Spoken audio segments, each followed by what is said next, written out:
자, 코로나19와 관련해서 무분별하게 떠돌고 있는 허위 조작 정보, 가짜 뉴스에 대응하는 시간입니다. 팩트체크 오늘도 화면으로 한번 보겠습니다. 자, 첫 번째, 5G가 코로나19를 전파한다. 네. 두 번째로 코로나19 외국인을 치료해주는 나라는 한국뿐이다. 이런 얘기고요. 세 번째로 코로나19 자원봉사자 중에 이낙연 전 총리의 아들만 감사장을 받았다. 다음, 구충제로 코로나19를 치료할 수 있다. 네, 이렇게 네 가지 얘기를 한번 다뤄보겠습니다. 첫 번째입니다. 자, 최근에 SNS를 통해서요, 이 5G 이동통신 기지국이 코로나19를 전파한다. 이런 음모론이 해외에서 퍼지고 있습니다.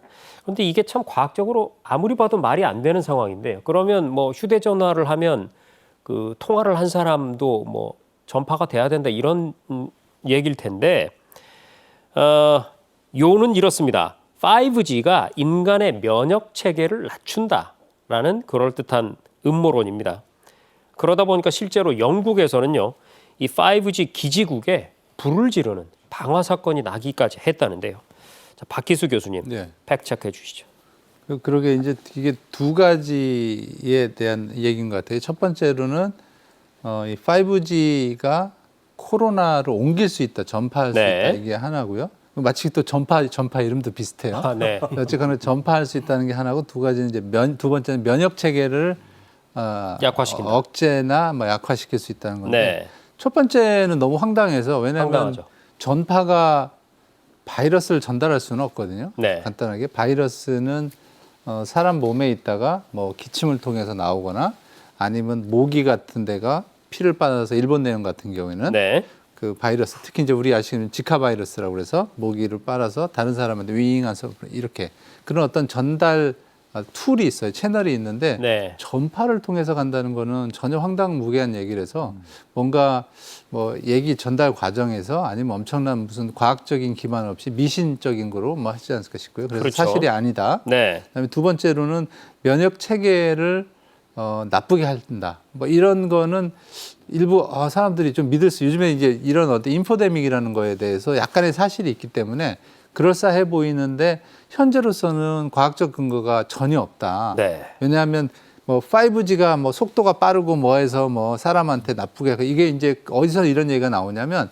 전파가 우리 뭐 전기선, 고압 전선 가면 뭐 몸에 안 좋고 암도 유발된다, 뭐 이런 논란이 있습니다. 네. 있는데 이 면역 체계를 억제한다는 거에 대한 전혀 지금 그런 연구나 이런 건 없고요. 네. 실제적으로 그래서 뭐 5G, 2G 오직했으면 영국에서도 이거에 대해서 조사단장이 해봤더니 이게 5G, 3G, 4G 이게 국제 지침보다도 낮고, 5G가 약간 인간의 몸에 열을 더 올리는 효과는 있으나 네. 오히려 뭐 거꾸로 얘기하면 인간의 몸이 1도가 올라갈 때마다 면역 체계는 30도 이상 좋아지거든요. 네. 그렇기 때문에 온도가 올라가는 거하고 연결고리도 또 없고, 그래서 제가 아는 의학 지식 그리고 현재 나온 결과상으로는 5G하고 코로나 감염하고는 전혀 관련이 없다. 무관하다. 이렇게 말씀드리겠습니다. 네. 이렇게 정리하겠습니다. 5G를 활용해서요, 바른 정보를 습득하시면 큰 도움이 됩니다. 자, 다음은 외국인에 대한 코로나19 검사, 그 치료비, 이걸 놓고 외국인들에 대한 퍼주기다, 이런 논란 발생 초기부터 계속되고 있습니다. 심지어 일부 커뮤니티에서는요, 외국인들의 치료비를 부담해주는 나라는 전 세계에서 대한민국밖에 없다, 이런 얘기까지 나오고 있습니다. 자, 윤 평론가님 팩트체크해 주시죠. 이 각국마다 사실은 의료 체계라든지 방역 체계가 서로 다르잖아요. 네. 그래서 일률적으로 얘기할 수는 없는데요. 네. 외국인에 대한 치료비를 갖다가 받는 나라가 있습니다. 대표적으로 중국이 받죠. 그다음에 그 안 받다가 받는 나라도 있습니다. 싱가포르 같은 경우가 네. 그런 경우고요. 그다음에 전혀 안 받는 나라들도 많습니다. 영국이라든지 말레이시아 같은 나라는 대표적으로 안 받는 거고요. 그러면은 우리가 이런 걸 한번 생각을 해볼 필요가 있어요. 왜 그럼 외국인에 대한 치료를 갖다가 해줘야 되느냐? 이게 사실은 WHO 규칙에도 이게 있습니다. 맞습니다. 외국 여행자에 대해서는 진단과 치료를 해줘야 된다는 게 있는 거고요. 그건 인도주의적인 측면이 첫 번째로 있겠죠. 그렇지만 두 번째는 사실은 인도주의적인 측면보다는 내국인에 대한 감염을 막기 위해서 그러는 맞습니다. 거예요. 이게 감염병 아닙니까? 외국인이 그 치료비가 부담이 돼가지고 지역사를 숨어 들어가 버리게 되면은 사실은 그 피해는 고스란히 내국인이 받을 수밖에 없는 거죠. 그리고 또 이런 것도 있어요. 지금 외국에서 들어오는 분들에 대한 외국인들 포함해서 내국인들 그 생활비도 한국에서 대주고 있다. 그렇지 않습니다. 내 외국인을 막론하고요. 그 외국에서 들어오시는 분들 같은 경우에는 14일 동안 자가격리 비용을 갖다가 자비로 부담을 해야 됩니다. 네. 이게 팩트입니다. 네네. 자, 다시 한번 정리하겠습니다. 외국인들이 우리나라에 들어와서 어떤 증상이 나타났을 때 즉시 검진해서 치료를 하는 이유는요. 그것이 우리 국민들에게 가장 안전하기 때문입니다. 만약에 그 외국인에게 너희 나라 가서 치료를 해라라고 한다면 어떤 일이 벌어질까요? 굉장히 많은 사람들에게 우리나라를 벗어나기 이전에도 굉장히 많은 사람들에게 감염을 시킬 겁니다. 자, 이 부분 다시 한번 확인하고요. 다음 얘기로 넘어가겠습니다. 서울 강남구가 선별진료소에서 자원봉사를 한 의사에게 감사장을 주었다고 하는데요. 당연히 그럴 수 있죠. 그런데 이 감사장을 이낙연 전 총리의 아들 한 명에게만 주었다. 이런 의혹이 제기되고 있습니다. 배 소장님, 사실인가요? 네. 이게 오해를 충분히 살 만한 이제 가짜 뉴스인 거죠. 네. 왜냐하면은 우선적으로는 이낙연 전 총리의 아들이 강남 선별진료소에서 강남구의 선별진료소에서 자원봉사를 했느냐 한 겁니다. 네. 이건 팩트예요. 네. 했습니다.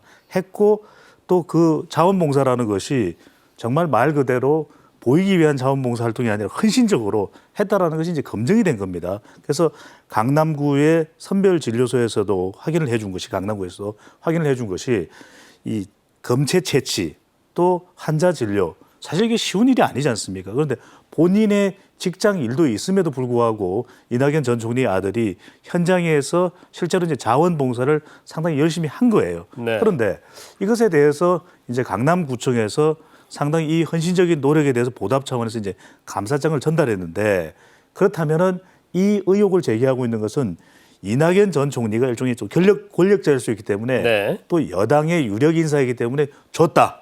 그런데 감사장을 주기는 줬지만 실제로 자원봉사를 한 사람이 한 명이에요. 아하. 그것이 또 공교롭게도 네. 이낙연 전 총리의 아들이었던 것이지 이것이 여러 사람이 있는데 콕 집어서 이낙연 전 총리 아들에게만 특별한 혜택을 주기 위해서 감사장을 준 것은 사실이 아니라는 것이죠. 네. 그래서 여기에서 우리가 주목을 하게 되는 것은 이 뉴스만 듣고 보면 아, 강남구청이 상당히 이낙연 전 총리를 의식해서 아들에게만 감사장을 줬다. 팩트 아닙니다. 네. 의외로 굉장히 간단한 팩트네요. 강남구에서 선별진료소에서 자원봉사를 한 이낙연 전 총리의 아들에게 감사장을 수여한 건 사실입니다. 그런데 왜 이낙연 전 총리의 아들에게만 줬느냐? 자원봉사자가 한 명뿐이었다. 그렇죠. 라는 사실인 것이죠. 자원봉사자 여럿이면 감사장 여러 개 줬을 겁니다. 자, 마지막으로 하나 더 살펴보겠습니다. 구충제 많이 등장합니다. 네, 구충제가 항암 효과에 이어서 코로나19 치료 예방에도 도움이 된다. 이런 소문이 퍼지고 있습니다. 약국에선 또 구충제 품귀 현상이 나타날 조짐이라고 하는데 박 교수님, 네. 구충제가 코로나19에 뭐 도움이 됩니까? 글쎄요, 이게 이제 일부 그럴 수도 있다는 얘기를 하고요. 왜냐하면 그 이제 코로나 바이러스에 대한 지금 코로나 바이러스를 죽이는 어떤 실험들이 여기저기서 진행이 되는데 네. 다른 나라에서 코로나 바이러스를 이제 세포에서 이제 통상 원숭이 신장 세포에서 배양을 하는데 배양을 해서 이 구충제 관련된 내용을 넣으니까 이 코로나 바이러스가 48시간 내에 죽더라. 단백질이 죽더라. 그런 이제 연구 결과가 있습니다. 네. 이거는 사람 몸에서 한 게 아니고 그냥 이렇게 실험실에서. 그래서 아직까지는 이게 실제 몸에서 들어왔을 때 그 효과가 있을지 없을지 차이는 확인을 못 하겠다. 그리고 얼마 전에도 정은경 본부장께서 이 기자들 질문을 받고 이제 저와 같은 얘기를 똑같이 했어요.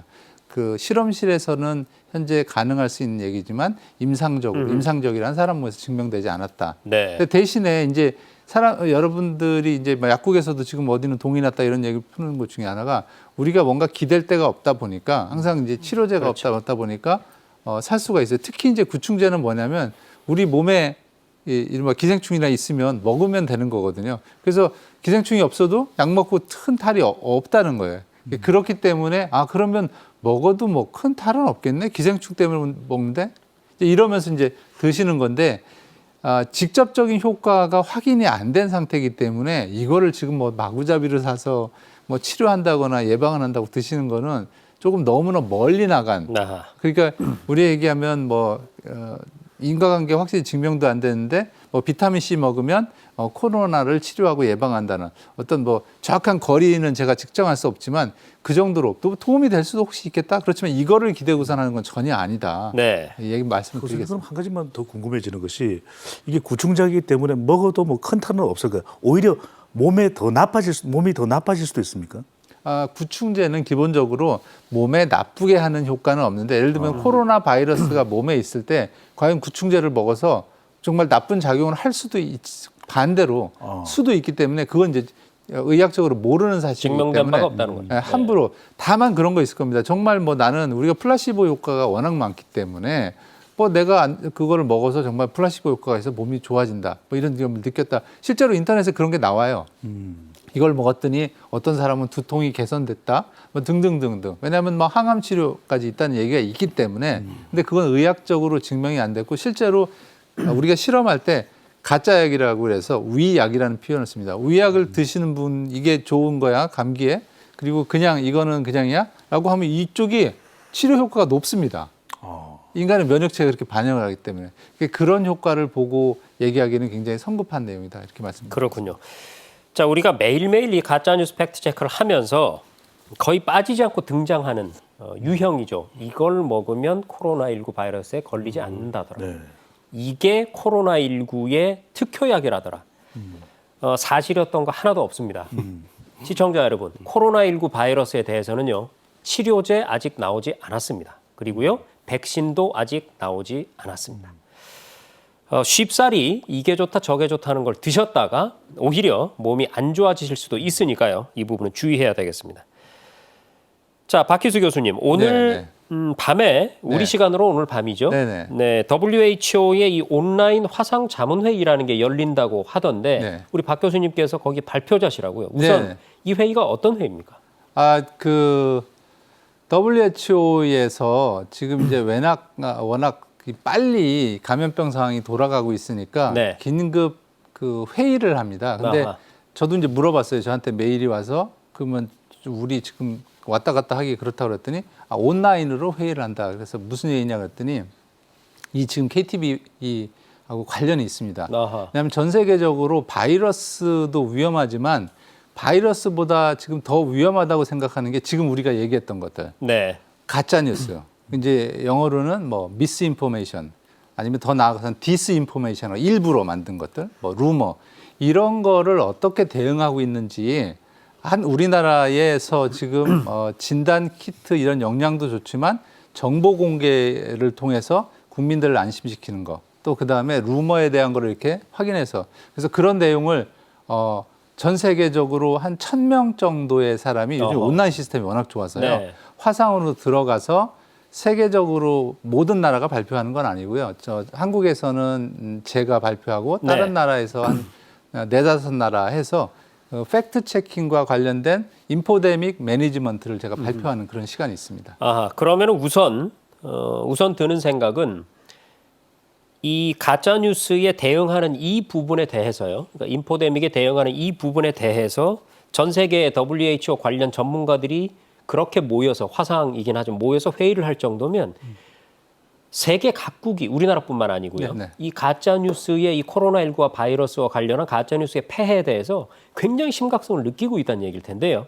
자, 거기서 박사님께서는 교수님께서는 이제 어떤 내용을 한국 정부의 어떤 부분을 발표를 하실 예정인가요? 이제 첫 번째로는 우리가 그간에 이제 두 차례 느꼈던 게 뭐냐면 메르스 2015년부터 네. 가짜 뉴스가 얼마나 더 세상을 더 공포스럽게 하고 네. 바이러스로 인한 경제, 그러니까 삶의 사상보다 이 바이러스가 물려주는 공포로 인해서 경제에 얼마나 큰 영향을 미치는지를 네. 배웠지 않습니까? 지금 코로나도 그렇고. 그래서 그런 인포데믹에 대해서 국가적으로 혹은 사회적으로 어떻게 대응하고 있냐는 내용을 해드리는 거고요. 그게 이제 우리 첫 번째로는 방역 당국에서 또 2번씩 브리핑을 해서 발표하는 거. 그 다음에 의사협회 등에서 하는 거고. 제일 중요한 거 우리 여기 KTV에서 네. 매일 지금 방송 매일 하는 거죠. 그렇죠. 예, 제가 매일 나오지는 않기 때문에 주말 일요일 날 빼고는 매일 사부에 방송을 해서 이 우리나라 국민들이 가짜라고 여길 수 있고 실제로 여겼던 내용에 대해서 이 사실에 입각해서 지금 한 4-5곡지 정도에서 정확하게 사실을 우리가 알려주고 있다. 네. 국가적으로 이렇게 하고 있다. 이런 나라는 제가 알기로는 많지가 않습니다. 그리고 이렇게 실시간으로 우리가 이제 와이어드 됐다고 그러는데 우리 같은 지금 전 세계에서 핸드폰이 94%, 99% 되는 나라는 거의 없어요. 그래서 한번 국민들에게 이렇게 알려주고 또 유튜브 채널들 통해서 나가기 때문에 그런 정보에 대해서 WHO에서도 제가 미리 자료를 보내드렸을 때 굉장히 다른 많은 나라들이 바이러스 대응뿐만 아니라 인포데믹 대응에 대해서 굉장히 모범 국가이고 꼭 제가 WHO 이제 그 평가위원회이기 때문에 발표를 해줬으면 좋겠다고 해서 네. 이 KTV에서 지금 하는 이런 내용도 이미지도 일부 소개를 해서 한국에서의 어떤 내용이 이게 뭐 저희가 자랑하자는 게 아니라 우리가 이렇게 한다는 거를 다른 나라에 보여줌으로써 그 나라의 경제적 피해도 최소화한다는 측면에서 의미가 있다고 보겠습니다. 네, 잘 알겠습니다. KTV는 정부가 운영하는 방송국이죠. 그래서 오늘 밤 이후가 지나면 우리 박희수 교수님 덕분에 KTV가 또 전 세계 방역 전문가들에게 유명해질 것 같은데요. 그렇게 되든 안 되든 저희는 가짜뉴스 팩트체크를 매일 해 나가겠습니다.